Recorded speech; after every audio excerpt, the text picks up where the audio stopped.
Welcome, searchers and seekers. We are in the book of Joshua, the first book after the Pentateuch, and we're going to go a little bit faster with these books from now on. Joshua is part of the historical books, which include the books that are called the former prophets by Jewish people: Joshua, Judges 1 and 2, Samuel, 1st and 2nd Kings. They probably were edited together by someone who also edited Deuteronomy, so they are called the Deuteronomic history. So Moses has died, and in verse 1, after the death of Moses, the servant of the Lord Yahweh, it's always translating Lord, spoke to Joshua, son of Nun, Moses' assistant, saying, "My servant Moses is dead," and so on. So now Joshua is in charge. He sends out spies into the promised land, and where do they go? They stay at the house of a prostitute, which is sort of humorous and unexpected. So Rahab is the name of the prostitute. They stay there, she hides them, and they are not found. And she says, "As soon as we heard of it, our hearts melted, and there's no courage left in any of us because of you," because of how Yahweh had saved Israel from Egypt, and the Lord had dried up the Red Sea. And she says, "The Lord your God, Yahweh your God, is indeed God in heaven above and on earth below." So here we have this statement of faith by Rahab the prostitute. In chapter 3, 15 and following, we have a very interesting account of how the Israelites entered the Promised Land and entered Canaan. Now, the Jordan River overflows its banks throughout the time of the harvest. So when those who bore the ark had come to the Jordan, and the feet of the priests bearing the ark were dipped into the edge of the waters flowing from above stood still, rising up in a single heap, far off at Adam, the city that is beside Zarethan. When those flowing to the sea of Arabah, the Dead Sea, were wholly cut off. Then the people crossed over opposite Jericho, while all Israel was crossing over on the dry ground. The priests who bore the Ark of the Covenant stood on the dry ground in the middle of the Jordan until the entire nation finished crossing over the Jordan. So, very similar story to the Exodus story. Here we have this less well-known story of the Jordan River being stopped in its tracks and Israelites proceeding over. So I would take this as a mythological account. There's no real historicity to this, which makes us think that we are still dealing with a mythology, with theology as mythology here in the book of Joshua. In 5:13 and following, Joshua has a vision. He has a theophany, an appearance of the divine. Once when Joshua was by Jericho, he looked up and saw a man standing before him with a drawn sword in his hand. Joshua went to him and said to him, "Are you one of us or one of our adversaries?" So, looking like a human being. He replied, "Neither, but as commander of the army of Yahweh I have now come." And Joshua fell on his face to the earth and worshipped. And he said to him, "What do you command your servant, my Lord?" So this is very common in these theophanies or appearances of the divine, where they first see a man and then it all of a sudden turns out in the story to be an angel or the Lord himself. "What do you command my servant, my Lord?" So he calls him Lord. The commander of the army of the Lord said to Joshua, "Remove the sandals from your feet, for the place where you stand is holy ground." And Joshua did so. So he is an angel in this case, commander of the army of the Lord. In chapter 6, verses 8 and following, we read the account of the fall of the walls of Jericho. This is very famous. So they march around with the Ark of the Covenant 7 times for 7 days. The people shout, and the walls fall down. You can read that account on your own. And they take all of the possessions for the Lord. So what does archaeology tell us about this? Well, there is no real archaeological data. Scholars tell us that there even was a wall town at this time in Jericho, and there's certainly not any evidence of walls that have been destroyed. So this would be about the late Bronze, about 1200 BCE, when these events purportedly happened. But Jericho was a fortified city at some point later in history. So what we see here again is what I think we would have to conclude as a mythological account of the conquest. And as we'll see later, there's really no agreement that there was a conquest that is described in Joshua. It is a much different story. This idea that all of a sudden the Israelites came over the Jordan and conquered all the land is incorrect according to the next book, Judges, which is in the Bible, because we see there's a lot of conflict between the 12 tribes, and we also see that there's conflict between the tribes and the Canaanites, who are still there. But Joshua is saying that they were defeated and annihilated. So there is very little historicity in the events described in Joshua. In chapter 7, verse 1, we see the Israelites broke faith in regard to the devoted things they're not supposed to take for themselves. They took some of the devoted things, and the anger of the Lord burned against the Israelites. So here again we see this very emotional depiction of Yahweh. Yahweh is very much a jealous God, almost a human being writ large, a king writ large, who gets jealous and wants the devotion and loyalty of his people. And if he doesn't get it, he gets angry. And we'll see this is a recurring theme.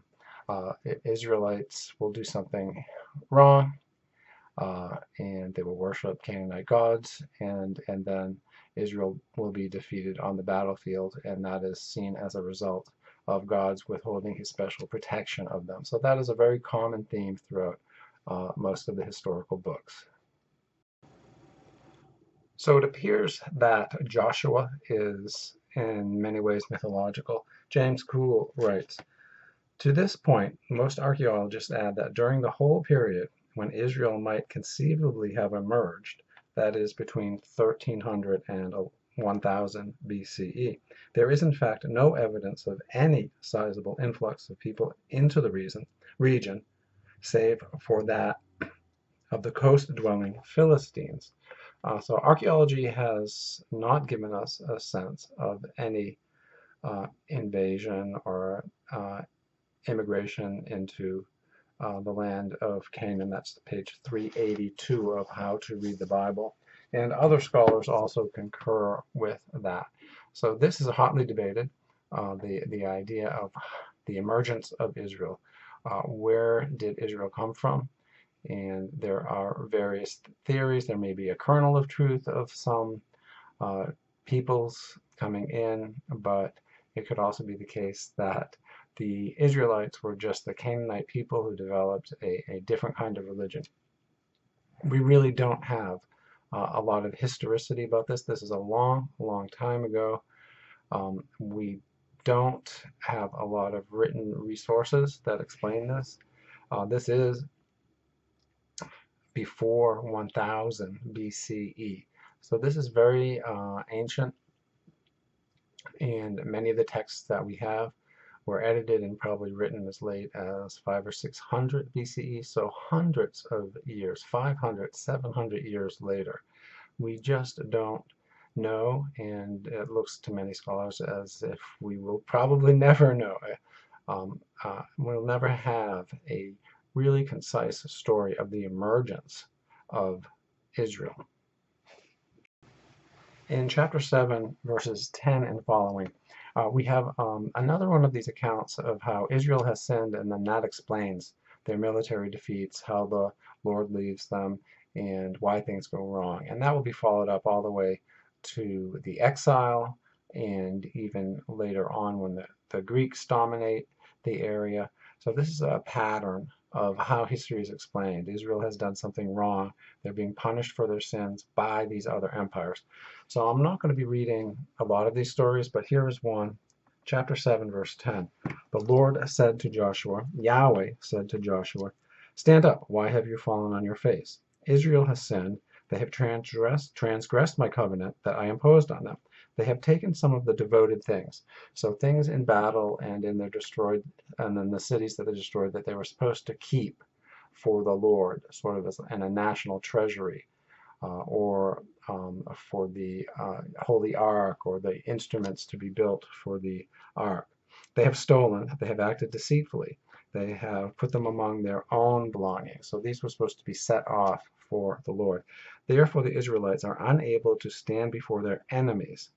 They turn their backs on their enemies because they have become a thing devoted for destruction.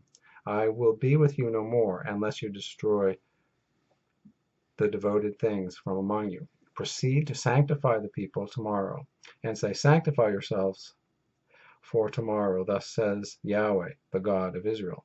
These are devoted things among you. There are devoted things among you, O Israel, and you will be unable to stand before your enemies until you take away the devoted things from amongst you. In chapter 10, verses 10 and following, we have the divine warrior, and this is a particularly good exemplar of what is meant by Yahweh fighting for Israel. And Yahweh threw the enemies into a panic before Israel, who inflicted a great slaughter on them at Gibeon, chastised them by the way of ascent to Beth Horon, and struck them down as far as Azekah and Makkedah. As they fled before Israel while they were going down the slope of Beth Horon, the Lord Yahweh threw down huge stones from heaven on them as far as Azekah, and they died. And there were more who died because of the hailstones than the Israelites killed with the sword. On the day that Yahweh gave the Amorites to the Israelites, Joshua spoke to Yahweh, and he said in the sight of Israel, Sun, stand still at Gibeon, and moon in the valley of Aijalon. And the sun stood still, and the moon stopped, until the nation took vengeance on their enemies. So this idea of maybe huge stones from heaven, of hailstones, and this idea that the weather was against them, to say the least, that as they were fleeing, the sun stood still so the Israelites could pursue them. So again, the amazing, miraculous stories reside more in creative mythology than in historical fact. Another aspect of Joshua and the history of Israel is the genocidal way of warfare. And we could harshly criticize the text here, but probably this was the way of war at the time. Joshua took Makkedah on that day and struck it and its king with the edge of the sword. He utterly destroyed every person in it. He left no one remaining. So men, women, and children, all people are destroyed, apparently. And then in 1036, then Joshua went up with all Israel from Eglon to Hebron. They assaulted it and took it and struck it with the edge of the sword, and its king and its towns and every person in it. He left no one remaining, just how he had done to Eglon, and utterly destroyed it with every person in it. So this genocidal aspect of war. So we can look at this in terms of the time. War was an aspect of these various city-states and smaller villages and towns would look for alliances. We see this in medieval Italy, we see it in modern Europe, we see it in ancient Israel and Canaan. This idea that there is no overarching source of law or empire. So in such a world, there's a war of all against all. One tribe is fighting against another, one city against another. Cities have arisen, so you have this concentrated wealth. You have this kill or be killed attitude. There's no overarching superstructure. There's no superpower. There's no nation. There's no one to enforce laws. So it's a matter of survival. And religion plays a role in this too. And it's this religious allegiance becomes very important because who you are religiously allied with, which God you worship, defines which society you are part of. And if there are 2 or 3 different societies with different gods, that means you are under the protection of that society. And another society is going to be perceived as the enemy or a potential enemy. So this is a very violent period, and this is why we see such a sense of vengeance and genocidal warfare and anti-universal religion, anti-universalistic religion, anti-pluralistic religion, because it's not just a matter of who you believe or what your beliefs are, but it deals with your loyalty and allegiance and your political allegiance as well, who you are a member of. Are you a friend or an enemy? And if you have a different God, you very well could be an enemy. So that is the world of this time. And another aspect we see is this idea of hardening the hearts. And we saw this in Exodus with God hardening Pharaoh's hearts. Here we see it in chapter 11, verse 19. There was not a town that made peace with the Israelites, except the Hivites, the inhabitants of Gibeon. All were taken in battle. For it was Yahweh's doing to harden their hearts, so they would come against Israel in battle, in order that they might be utterly destroyed, and might receive no mercy, but be exterminated, just as the Lord had commanded Moses. So we have this idea not only of genocidal warfare, but of God as hardening the hearts of others to make that occur. One thing that archaeologists have found in the late Bronze, early Iron, so about 1200 to 1000, so this period, is that there are 200 to 300 small settlements, very small settlements, that are found in the higher regions of the center of Canaan. So these are more wooded and hilly. And so there was a change in the population there, but there's no real indication of exactly who it was. It could be people who were fleeing Canaanite cities. So these developed in part because iron was becoming available. So iron is much more effective than bronze for axes and also for digging cisterns. And they also had a kind of plaster that was waterproof. So they could dig these large cisterns to contain thousands of gallons of water to get them through the drier summer, since they're higher up away from the Jordan and other brooks and rivers. So there is this archaeological evidence of these 200 to 300 villages at this period.